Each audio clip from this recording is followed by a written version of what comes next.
કહેવાય ને સાહેબ કે જેનું બહુ હાલી જાય ને એ આમ બહુ ઉપર ચડી જાય અને એને પડતા પણ પાછી વાર ન લાગે. અને એવું ને એવું જ કર્યું છે ઇન્સ્ટાગ્રામ, વોટ્સઅપ અને ફેસબુકે, એટલે કે મેટાએ. હવે વાત એવી છે કે અત્યાર લગી તમે ફેસબુક, વોટ્સઅપ કે ઇન્સ્ટાગ્રામ એ બધું ફ્રીમાં વાપરી શકતા હતા અને ફ્રીમાં ડાઉનલોડ કરી શકતા હતા.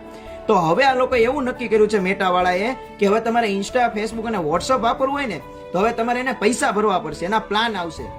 અને એનો ભાવ તમને કહી દઉં, ઇન્સ્ટાગ્રામ વાપરવું હોય તો 387 રૂપિયા મહિના ભરવા પડશે, એવું કાંઈક પ્લાન બહાર પડશે. ફેસબુક વાપરવું હોય તો 387 રૂપિયાનો મહિનો, અને વોટ્સઅપ વાપરવું હોય તો 290 રૂપિયાનો મહિનો. અને સાહેબ આ બધાનો તમે સરવાળો કરો ને તો 1200 થી 1300 રૂપિયા ઈ થાય.